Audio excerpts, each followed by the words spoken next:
ईओआरओ परीक्षा paper leak को लेकर बड़ा अपडेट सामने आया है। बीकानेर में एसओजी की एक और कार्रवाई देखने को मिली है। एडीएम मंडी ऑफिस का वरिष्ठ सहायक गिरफ्तार हुआ है। आरोपी सुरजाराम जाट है वरिष्ठ सहायक। नकल माफिया तुलछाराम कालेर की मदद का आरोप लगा है। एसओजी जयपुर की टीम ने अब गिरफ्तारी की है। आपको बताएं कि पहले भी बीकानेर से कुछ आरोपियों की गिरफ्तारी हुई थी और माना जा रहा है कि उन्हीं से पूछताछ के बाद एक और एक्शन यहां पर हुआ। ईओआरओ परीक्षा पेपर लीक का यह पूरा मामला, जिसमें बीकानेर में एसओजी ने एक और कार्रवाई की है। एडीएम मंडी ऑफिस का वरिष्ठ सहायक गिरफ्तार कर लिया गया है। आरोपी सुरजाराम जाट है वरिष्ठ सहायक। नकल माफिया कालेर की मदद का आरोप उस पर लगा है। विक्रम अग्रवाल हमारे संवाददाता इस खबर पर ज्यादा जानकारी के साथ जुड़ गए। विक्रम, हाल ही में जो गिरफ्तारियां बीकानेर से हुई थी, क्या ये माना जाए पूछताछ के बाद और ये शिकंजा बीकानेर में देखने को मिला, एक और एक्शन? बिल्कुल, जिस तरह से जो एसओजी है वो नकल माफियाओं के खिलाफ लगातार कार्रवाई कर रही है और पूर्व में जो बीकानेर में कार्रवाई की गई थी उसमें जो 7 लोगों को यहाँ से एसओजी की टीम उठा कर ले गई थी, उसमें एक महिला भी शामिल थी। और उसके बाद जो है ये पूछताछ हुई है और उसके बाद एक जो ये बड़ी गिरफ्तारी हुई है, जिसमें ये सरकारी कर्मचारी है सुरजाराम जाट, जो यहाँ अतिरिक्त कलेक्टर सचिव मंडी विकास समिति बीकानेर के कार्यालय में वरिष्ठ सहायक के पद पर जो ये कार्यरत था, इसे जो है एसओजी ने गिरफ्तार कर लिया है। और इस पर जो आरोप है कि ये जो नकल माफिया है कालेर, तुलछाराम कालेर, उसका एकदम निजी आदमी है और ये जो है पेपर पढ़ने और उसको बताने में जो है माहिर का इसे प्राप्त है और इसी के चलते इसने जो है ईओ और आरओ पेपर में जो है नकल माफियाओं की मदद की है और इसी आधार पर जो है एसओजी ने इसे गिरफ्तार किया है। अब आगे की पूछताछ इससे की जाएगी और फिर ये खुलासा होगा कि इसके साथ और कौन से लोग हैं। लेकिन जिस तरीके से सरकारी कर्मचारियों की मिलीभगत जो सामने आई है वो एक बड़ी बात नजर आ रही है। जी शुक्रिया विक्रम, तमाम जानकारी हम तक पहुंचाने के लिए। तो एसओजी का शिकंजा लगातार कसता हुआ बीकानेर में एक और बड़ा एक्शन देखने को मिला है। ईओआरओ परीक्षा पेपर लीक मामले से बड़ी जानकारी निकलकर सामने आ रही है।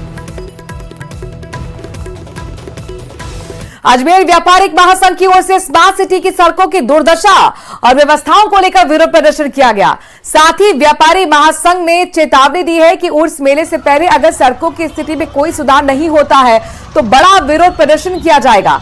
महासंघ के अध्यक्ष महेंद्र बंसल के मुताबिक पिछले 1 साल से शहर के ज्यादातर बाजारों और गलियों की सड़कें टूटी पड़ी हैं। लोगों के साथ ही व्यापारियों को भी काफी परेशानी हो रही है। कई बार शिकायत करने के बाद भी उनकी शिकायत पर कोई ध्यान नहीं दिया गया। प्रशासन हर बार केवल आश्वासन देता है और इसी के परेशान होकर अब महासंघ ने विरोध प्रदर्शन किया है।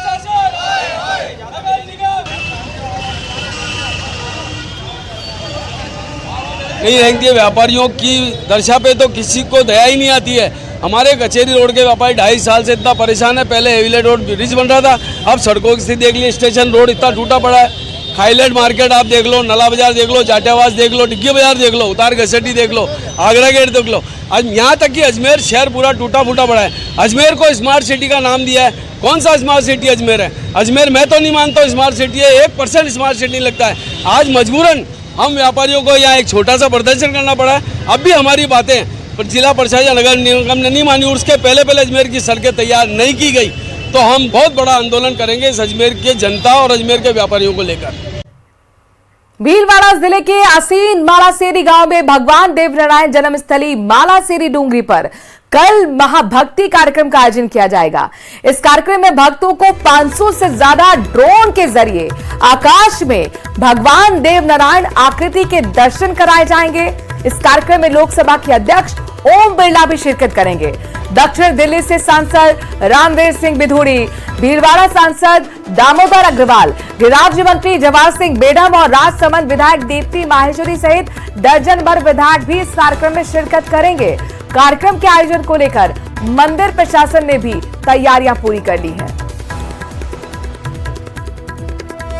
भगवान श्री देवनारायण की जन्मस्थली विश्व तीर्थस्थल मालाश्री डूंगरी पर होने जा रही ऐतिहासिक मां भक्तिमय शुभारंभ में देश के और राजस्थान के हर जिले से यहाँ देवभक्त पहुँच रहे हैं। उसमें शुभारंभ में चाणवाला फाउंडेशन ग्रुप गार्ड कोपर के स्वयंसेवक देव भक्त भी यहाँ पर पहुंच चुके हैं। 500 ड्रोन्स के साथ श्री वसुदेव नारायण के अवतार श्री देव नारायण की झांकी हम सब यहाँ पे मिलकर मालाश्री में देखने वाले हैं। अमर्त्या गांव से पधारे हुए श्री जालवाला नाथ देव नारायण मंडल ये सौभाग्य प्राप्त करते हुए समस्त मेलाश्री डूंगरी में देव नारायण के झांकियां और उनके पूरे परिवार की झांकियां आसमान में 15 मिनट के इसमें 12 झांकियां दिखाने वाले हैं।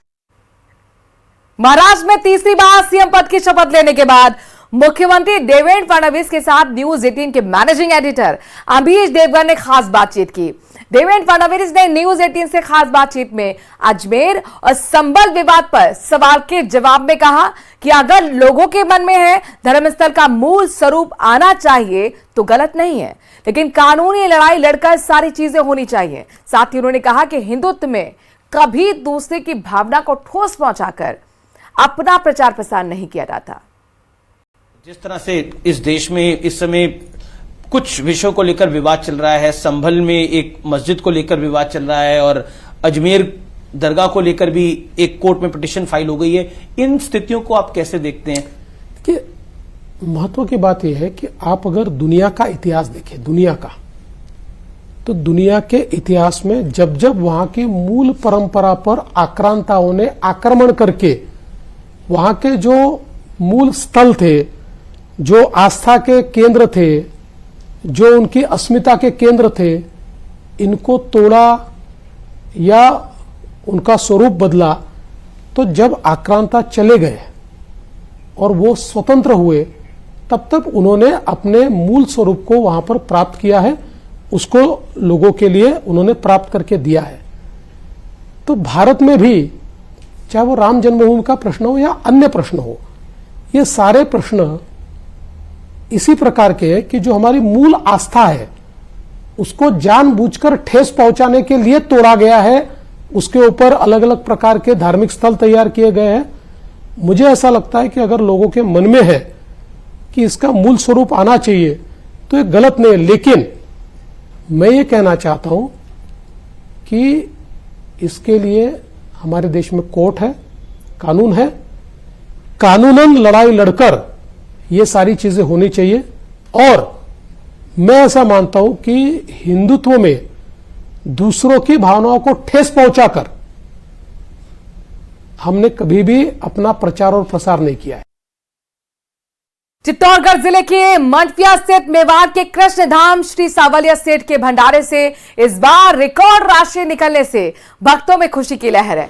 दीपावली पर्व के कारण इस बार 2 महीने का भंडारा चतुर्थी को खोला गया। इसमें 6 चरणों में हुई गणना में करीब 35 करोड़ की दान राशि मिली, जो अपने आप में एक रिकॉर्ड राशि मानी जा रही है। मंदिर ट्रस्ट द्वारा रखे गए 2 दान पात्र कम पड़ गए थे और बाद में एक और दान पात्र रखना पड़ा था। इससे दान राशि की गणना से पहले ही दान में रिकॉर्ड राशि मिलने की उम्मीद है। दान पात्र में 2.5 किलो सोना और करीब 58 किलो चांदी के आभूषण भी मिले हैं। मुंबई के ज्वेलर्स व्यापारी ने 11 लाख का हार भी सावलिया सेठ को चढ़ाया है।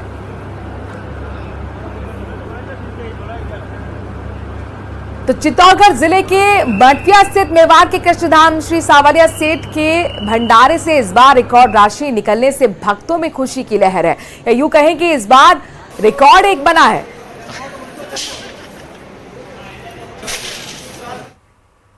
अलवर शहर के ऋषि कॉलेज पिछले कई दिन से पैंथर की मूवमेंट यहां पर देखी जा रही है, लेकिन लाख कोशिशों के बाद भी उसे पकड़ा नहीं जा सका।